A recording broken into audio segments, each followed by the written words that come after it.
Bueno, by popular demand, we're doing this in English, but if you have any questions in Spanish, because we have people online, right, Jimena? Okay, so what we'll do is if you have any questions in Spanish, I will repeat them in English so that the people online can hear the questions and hopefully benefit from the answers as well. Good morning. You guys know that every year, it's like on my second year doing this, I think, every year I pick a word, right? That kind of like inspires me for the year. I've used the word intentional, right? About how I am that year. The seller is getting a wire. The seller has a payoff that has to be sent out. This is actually a battle that has been had. The closing agent, who's picked by the buyer, says, okay, I'm going to charge $25 or $35 to send out your wire and your payoff. And the seller's like, why? I didn't pick you. Well, because under the commitment, you, seller, have to pay off your mortgage. And so this is part of the disbursement of funds. And so this is part of the services that you're getting. So we're charging you those $35. Get where this is going? Okay. It is an attempt to try to make it clear from the moment people get under contract who's responsible for what. Is it 100% clear? As long as we have human beings doing this, it's never going to be 100% clear. But they're trying to at least make sure that you're having those conversations up front with your buyer or your seller. Got it? And then we go more into our closing fees and costs. Notice, this is what was on there. Remember, I put in the red lines so you can see where the changes are very quickly. Okay? They actually added sellers' closing services, buyers' closing services.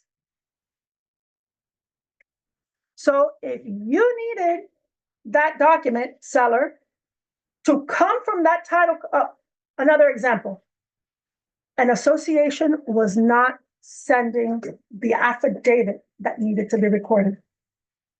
It's the seller's obligation under the commitment to satisfy those things. This association needed to send in an original affidavit. So guess what? The title company sent a FedEx envelope thing to the association. That here, put it in FedEx, so we'll have it tomorrow, we can close. Seller's like, I'm not paying for that. Yes, you are. See where that works? So this is where they put it in. Now, lots of changes here. They're not huge, but they're going to be important. And I want you guys to see it and understand it. Okay? Seller, remember, we've gone through this before. One, seller picks the closing agent and pays for title. Two, buyer picks the closing agent and pays for title. Three, and this is what we tend to use in Miami-Dade and Broward, is that the buyer picks the closing agent, pays for the title insurance policy, lender's policy, any post-closing continuation, and the seller pays title search, right? And you can put in a number there, tax search, and municipal lien search. They got rid of all this stuff, right? So, the way I explain it to sellers is, if this is the provision that you're using, you, the seller, have to prove that you have good, clean, marketable title that can be passed over to the buyer. And you pay for the reports to prove that. You pay for the title report, which is what comes from the county. You pay for the lien search, which comes from the municipality. And you pay for the estoppel, for example, and that's in the condo rider. But basically, you pay for the proof this property is yours and that you can sell it. So I cleaned this up and I think made it very clear. In number one, seller designates closing agent and pays for owner's policy. Buyer shall pay the premium for lender's policy. We see number one used probably 75% of the time that you do closings outside of Miami-Dade and Broward and Monroe. Monroe I've seen is going a lot more to number three, okay? But Palm Beach, Lee County, Leon County, all of those are following number one as a custom. It is not law. It's a product of what you're going to negotiate on behalf of your client. So if you're doing closings in Orange County and Orlando, and the seller there normally pays for title insurance, they're already in their brain thinking they're going to pay for title insurance. Maybe that's a negotiation tool to say, I'm going to give you a lower price, but we're going to pay for all the title. You never know. Remember, it's a product of contract, which means a product of negotiation. Number two says the buyer shall designate closing agent and pay for owner's policy charges, premiums for lender's policy, and endorsements. Got it? So that means the buyer's picking, but notice it's about closing service. So now the top part goes, which is seller, you pay for your closing services, buyer, you pay for your closing services. Okay.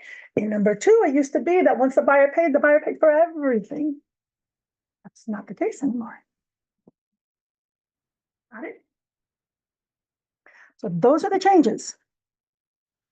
Let's talk about section 15. Any questions so far on the section 15? This is something that actually affects you guys.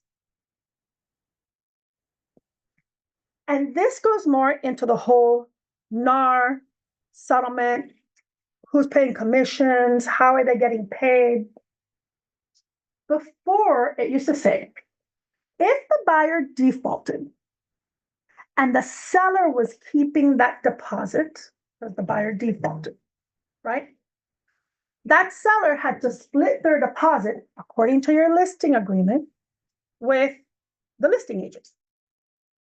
And it said the portion of the deposit, if any, paid to listing broker upon default by buyer shall be split equally between listing broker and cooperating broker.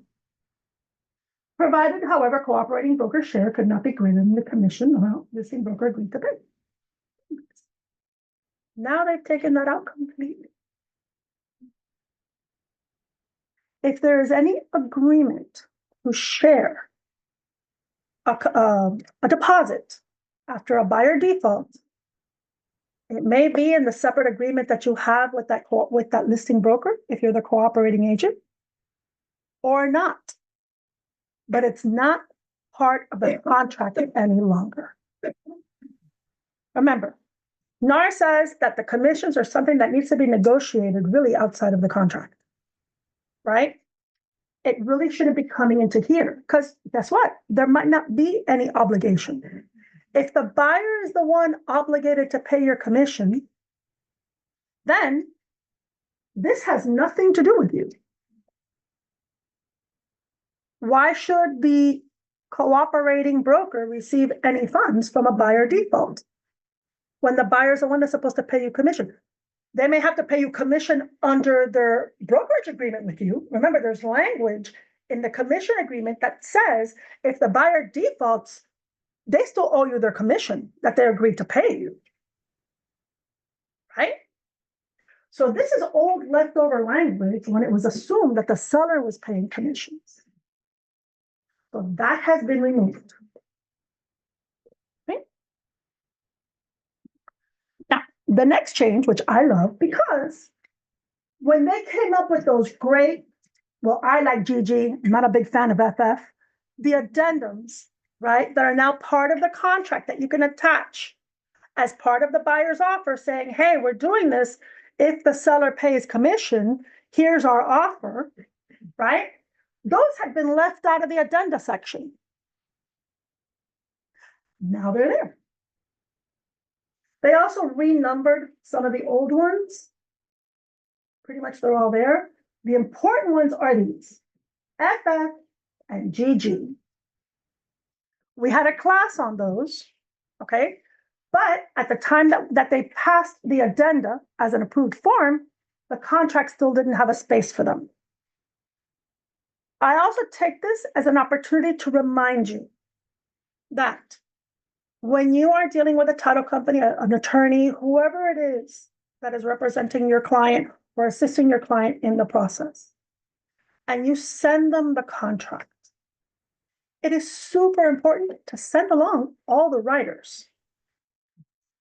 If you do not mark here what riders apply, there's an argument that rider is really not part of the contract. But more than that, that other person who's assisting your buyer or seller may not know that this rider exists. And then when something happens, they're going on the assumption that rider isn't there, and you pull out the rider 2 days before closing. Prevent that. Make sure that you are using this checklist. Okay? If there is a rider that is applicable, the lead-based paint, if it's an FHA loan, you know how many contracts we see where FHA might be marked on the front, but there's no rider attached. And that lender is not going to finish processing that loan until that rider is signed. Whose responsibility is it for that delay if that buyer can't get the approval in time? Nobody wants that.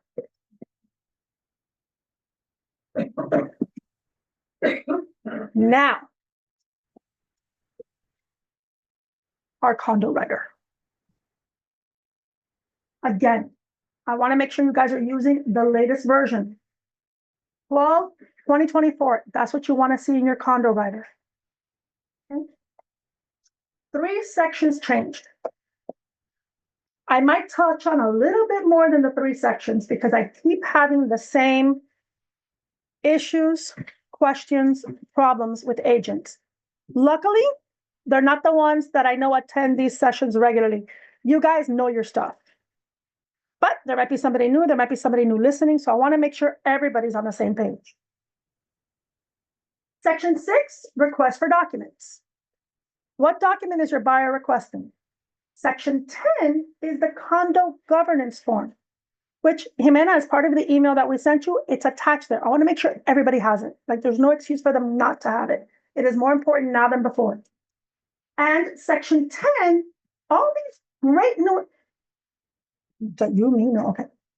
All these great new inspections that have come to arise since the passing of the new condominium law. Okay. So first, buyer's request for documents. Let's look at this. A buyer is going to request. Notice how they took out buyer is entitled to seller shall. Más claro que eso. More clear than that is impossible. The seller shall. We keep getting arguments that the seller's like, why do I have to give these things? They can go pay $100 to the condominium association to get this. Guess what? It's not satisfied. It is satisfied if the seller gives it. That is the seller's obligation. Seller shall, at seller's expense. The seller's paying the $100. Got it? To provide buyer, seller must give it to buyer. I don't care if the buyer may already have it. I don't care that the buyer owns in that building, has owned in that building for 20 years, and may have it. They may not have it. Notice how this doesn't give that excuse. Seller shall give it to buyer. Then you know your seller's in compliance. Current copies of the condominium documents, not the budget from 1978. Okay? Specified in paragraph 5 above, which I made a little list here for you, as well as the governance form. You guys have been blowing this off. The governance form has always been part of the rider, but everybody was ignoring it. So now they moved it from the bottom of the rider to here. Got it? Now, notice how they even put paragraph along with the governance form. They are hot on this governance form. So that you know what the governance form is, it's like a 4 or 5 page document that tells a buyer who the board of directors are, how they work, what are elections, how do I vote. It gives buyers an overall view of how a condominium works. The reality is we're having a lot of people coming into the state from places where condominiums do not exist. This is completely foreign to them. And I'm talking foreign from Kansas. Much more so, a lot of our clients that come from another country. So the state is very on top of saying, we want everybody to understand how condominiums work. Because when that condo has to pass a special assessment because they haven't kept up with their structural problems, that buyer is not going to have an excuse that they didn't know that could happen. See how that works? So, this is what they need to get. And the most recent version of this. So, if there's a declaration of condominium and it's been amended 6 times, it needs to go with all the amendments. You have your articles, your bylaws, your rules. How many times do condominiums update their rules?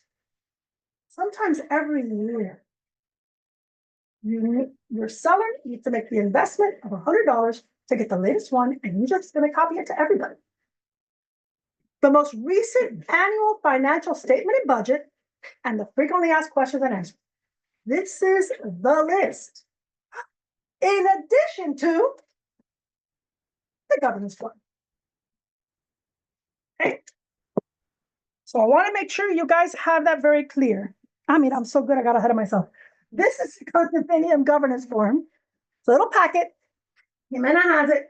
It's a 5-page booklet that goes through the role of the board, role of the unit owners, budget, meetings, elections, and your rights as owners of a condominium. Right? It is not difficult, but now it is very clear that if you do not give that document as part of your condo disclosures, that buyer has until closing to cancel. Understand what I'm saying. That buyer, the day of closing, can say, I don't have all my condo disclosures, I'm canceling. They get their deposit back. They've kept the property off the market for 45 days. And they get to walk away. No harm, no foul, because they didn't get this stuff. How do you think that seller is going to feel? So, I don't want you guys to ignore this anyway. Now, moving on to section 10. This falls under the know your property, right? When you guys go to bed, know your contract, know your client, know your property. This falls under the know your property category. I have had a lot of agents call me and say, do I have to give this? How do I get this? Where do I get this? I can tell you, I have no idea. I do not run that association. That call should be coming from the seller, really. If you guys take it upon yourselves to do it, understand the responsibility that you are undertaking. But you need to contact the association. There are some associations, and this is very important, that the law may not require them to do it, but they've done it anyway. And that has to be given to the buyer. So let's go through that. The first one is the Structural Integrity Reserve Study. We all know what happened in Champlain Towers. So this is a way of forcing associations to maintain reserves so that the owners can no longer just kind of like kick that can down the road until the building collapses. It is required, legally required, of all buildings 3 stories or higher. However, we have had buildings on the beach that are only 2 stories or are 2 stories with the higher elevation so that they're still at the 30-foot mark. Some engineering thing I don't know about. But they've actually done this study because they know that their buildings are going to require more intensive maintenance than if they're in Weston. If this study exists, it needs to be given to the buyers. And that is why I don't want you guys to just go, oh, it's 2 stories. I don't have to ask. See the difference? So every building was supposed to have done it by December 31st of 2024.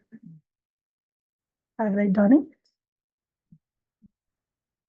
They should have. And that's an explanation that has to be given to the buyer. So the buyer's entitled to know if it exists, and if it doesn't, if it's going to be coming out, like what is the status of that report? Next, we have a milestone inspection. This is an actual inspection of the structural integrity by an engineer or architect. All buildings at least 25 years old and within 3 miles of the coast needs to have this. 3 miles is actually a pretty big distance. You may not even think that something is 3 miles from the coast because it's linear, not by street. Okay? This does not replace the recertification, but it's very similar, right? All buildings at least 25 years old or within 3 miles of the coast need to have this type of inspection. And notice there's no limit on height, occupancy, size, and then a turnover inspection. This is an inspection when a developer turns the property over to the actual owners, right? A developer builds a building, they're the owners of all the units, they sell the units. Until they sell a certain percentage of the units, they are the association. Then they turn it over to the owners. When that happens, the developer has to do an inspection.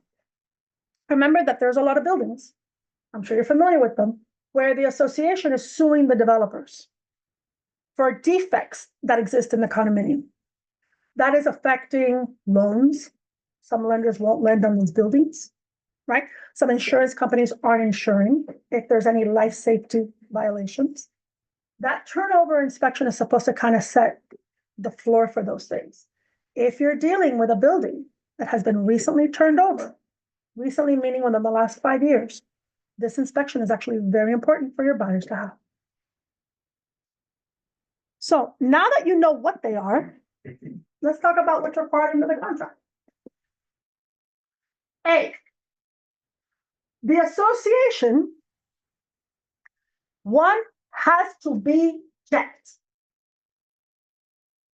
Is either required and has completed the inspection, is not required to have completed the inspection, is required, but has not completed the inspection. Okay? So the seller needs to have this answer. Yeah, of course. It is not if this isn't checked, C is checked. No. You actually need to have this information. And the only one that's going to have this information is either the seller or the association. Right?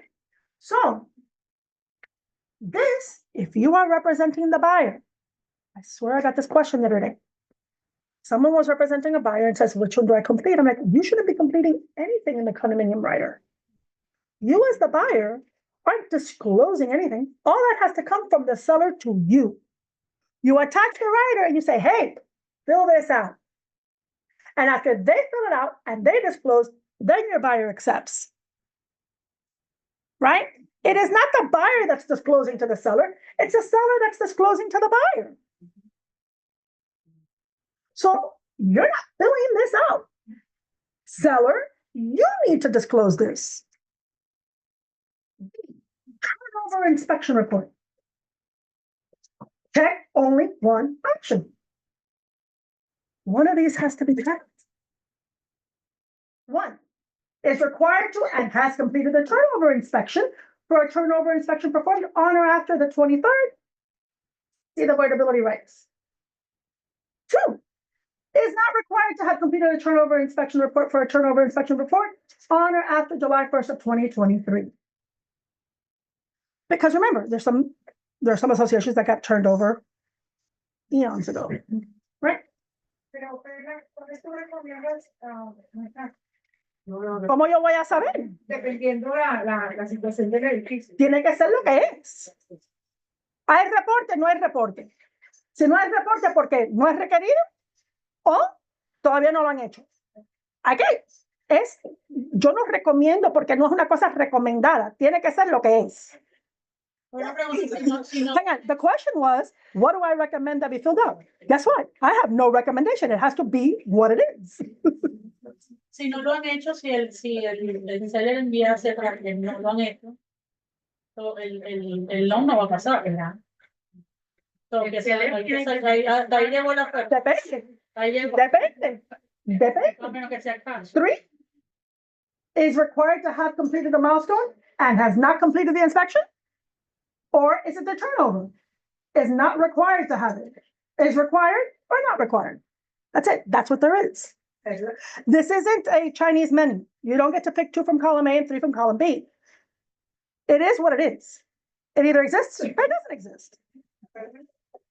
Yes. En ese orden deberíamos mandar el contrato con el adendum marcado, en blanco, sin firma del comprador, y esperar que él, cuando ese adendum lo llenen ellos, y cuando ya esté lleno por ambos, entonces va a ser parte del contrato. Absolutely. The question is, should this rider be sent with the offer? Yes, you send the rider with the offer. You know it's a condominium. You can tell from the legal description that it's a condominium.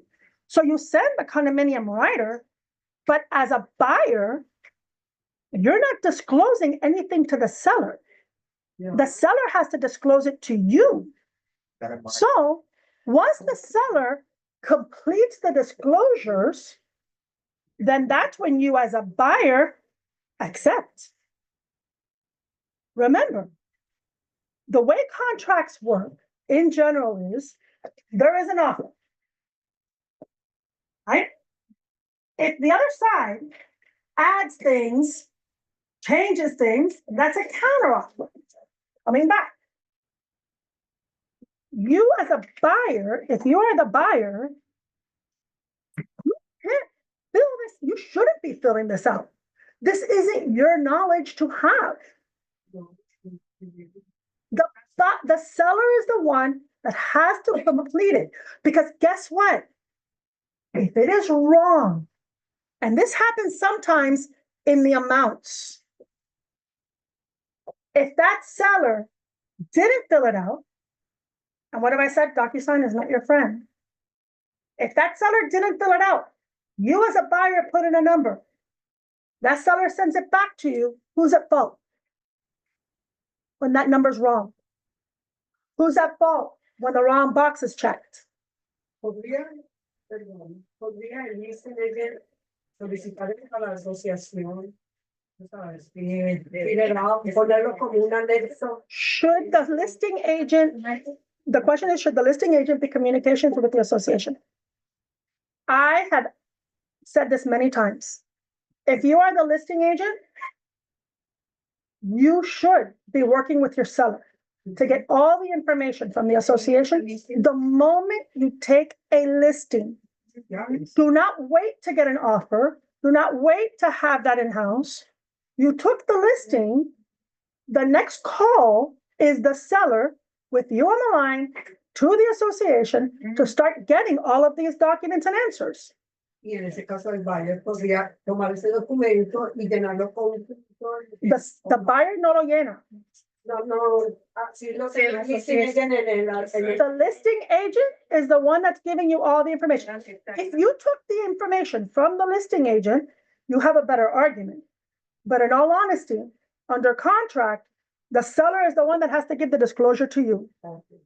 Now, if you fill it out based on what the listing agent has put in the listing, I wouldn't necessarily have the buyer sign it. Let the seller sign it, first. confirming that everything there is right. Okay, the best option. And then when it comes back, the buyer signs, you're in contract. Okay. Because we have seen, you have seen, where between the original listing and the time the contract comes in, there's now a special assessment. There is now another money that has to be paid. It would be So that seller needs to confirm that disclosure to that buyer. okay. Otherwise, I don't think the buyer's willing to accept that liability. Are you, as the buyer's agent, willing to accept that liability? Think about that. Number 3 is required to have completed a turnover inspection, but has not completed the report. Right? Same as the first one, we have it the second one. And lastly, our structural integrity reserve study. The association, pick one, is required to and has completed the structural reserve study, is not required to have completed the structural reserve study, is required, but has not completed the study. So, sitting here, you have no idea how to check these boxes. I have no idea how to check these boxes. This is where, if you take a listing, you need to make sure the seller knows what boxes to check. And if you get back a condo writer that's blank, how many of you representing a buyer have gotten back a condo writer that's blank from a seller? You need to say, this isn't completed. You, lazy listing agent, need to make sure this is completed. That's your obligation. Okay? Yeah, I know I'm being kind of harsh, but really, that's the thing. A lot of us have gotten very complacent. Let's use the word complacent in the way that we use electronic media. And it becomes is the price right? Is the deposit right? Click, click, click, and we're done. No. We need to make sure these things are completed on both sides. ¿Qué pasaría si la serpiente llega a dar? No se pueden negar y puedes llamar a la división de condominios de Tallahassee. Te dicen que no está listo y ese es el cuadrito que se chequea. El problema es que no puedes poner que no está listo si está listo. That is a material misrepresentation by a seller. Muchas asociaciones yo creo que no están mecanizadas sin de esto. Then no, they all know. If the associate, which all associations are governed by the Division of Condominiums of the state of Florida. All condominiums in the state of Florida have to register with the division in Tallahassee. All of them. They all know. That they've ignored it is something else. But that they know, absolutely.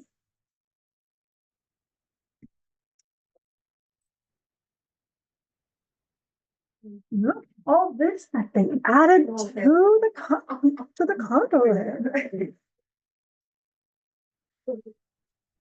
Buyer acknowledges that they have received all of these things, or the agreement is voidable by the buyer, delivering written notice after buyer's intention to cancel within 3 days after the date of execution of this agreement by the buyer and receipt of these things. From the receipt. So if they don't get them, they basically, buyer's right to void this agreement shall terminate at closing. There is something that we need to mark. So I'm a buyer. I'm like, they haven't given me what they need to give me. I can take as long as I want. I can do what I want. Because in the end, all I have to do is say, hey, I didn't get my disclosures. Here's my cancellation. Good luck. Pound sand. This is not just a contractual requirement. Understand, this is a statutory requirement. Notice how the ability to cancel doesn't have the conditions, for example, that the financing contingency has that says unless the buyer's otherwise in default. Right? When a buyer who doesn't get financing goes to cancel the contract because they didn't get financing, the seller can go, yeah, but guess what? You didn't make your deposit on time. You didn't apply to the association. You have all these other default things. Now we're going to fight about that deposit because you're otherwise in default. Do you guys see that here? Yeah. Porque marcamos eso. So this is the buyer saying, I have my 3 days to look at whatever you give me, and you better give it all to me. Because if you haven't given all to me, this is what's going to end up.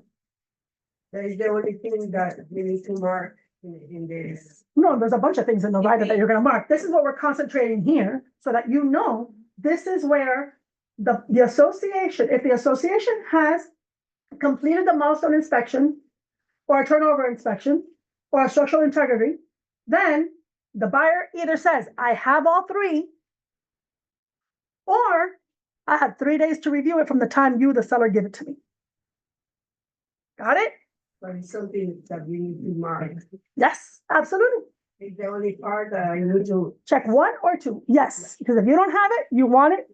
Number 2 is the one to check. Okay? So I don't want to run over. Okay, so what are we remembering?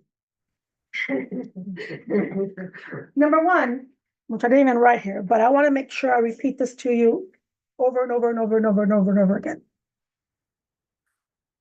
You read your contract, the entire contract, every time, every transaction. A provision that applied to one may not apply to another. Please do not become complacent. This is your tool. This is your profession. So I want you to read the entire contract every time. You will see the changes. You will see how it applies to this client with this property in this transaction. Okay, so that is my first reminder.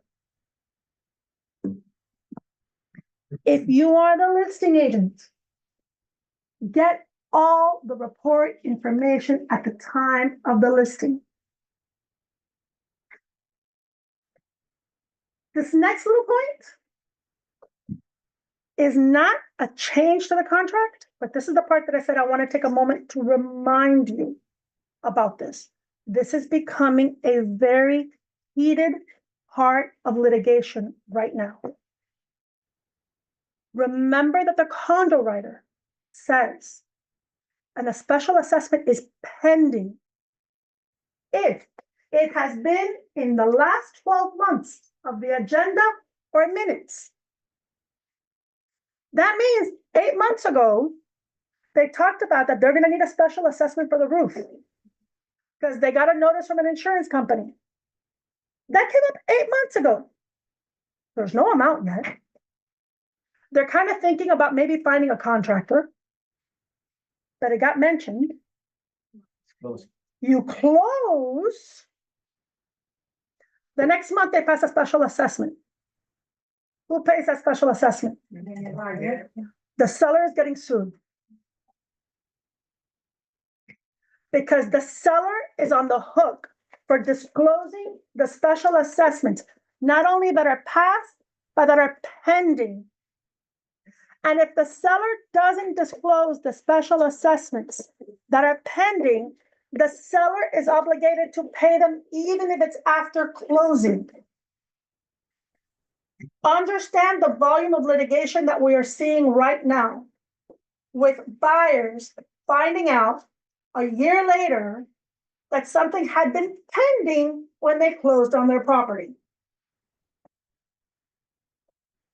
So When you go to the association, when your seller goes to the association, you're gonna say, okay, I want all these reports, Yes. all these documents, 12 months of agenda and minutes. And then you know, is your seller covered or not? Because remember, if it's not written in the condo rider, the seller is obligated to pay it. Even if at the time of closing, you don't know how much is going to get paid.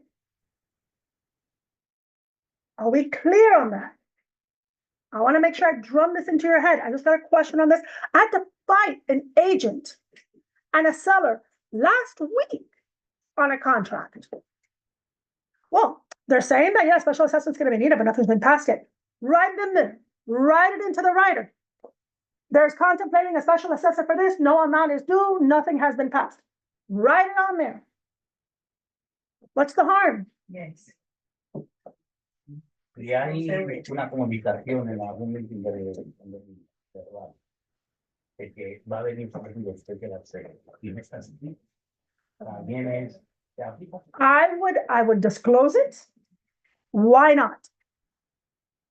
What's the harm in disclosing it? It protects the seller. It protects you as an agent. I can.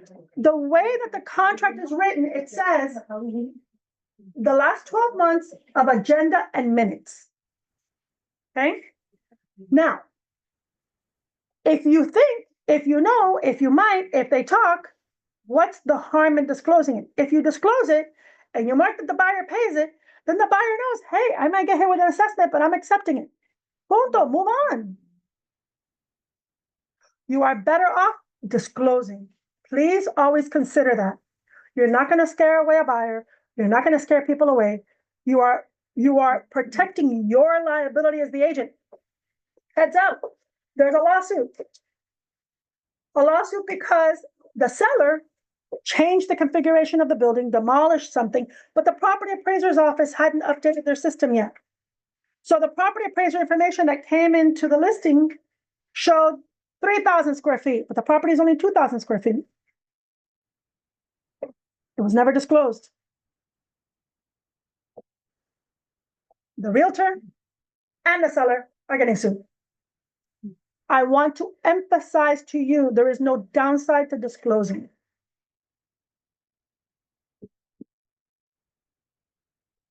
Please discuss with your buyer or seller the typical closing costs. Prepare them so there are no surprises. It took the mortgage company, the mortgage industry, 20 years, federal lawsuits, and a federal committee for them to learn that it's almost better to over-disclose than under-disclose. Prepare them. If they don't end up having to pay for the FedEx fee, hallelujah. But in the end, if they have another $35 there that you didn't tell them about, you're going to look bad. You are better off preparing them for those costs, those things that are in the contract. And now that they've defined closing services, it's that much clearer. You're going to go, hey, understand. These things are not in your control. Okay? And please, but I think somebody's trying to come in, admit. Use the right contract. I want to emphasize this because I'm still getting in the office old contracts. Okay, so if I'm seeing them, I know you guys are seeing them. I need you guys to be vigilant. Because again, the new contracts have language there to protect you in the NAR settlement situation. And it also shows us what the latest changes in the law are regarding condominiums and regarding your liabilities, your exposure. So please, we want to make sure we're all using the latest form.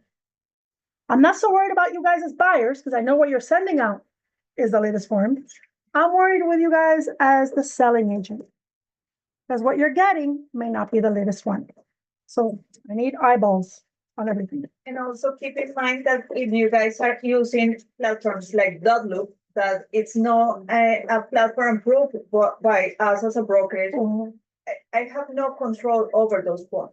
Okay, and especially Dotloop, they doesn't have any updates on their forms. You can see that the latest form is about a year ago.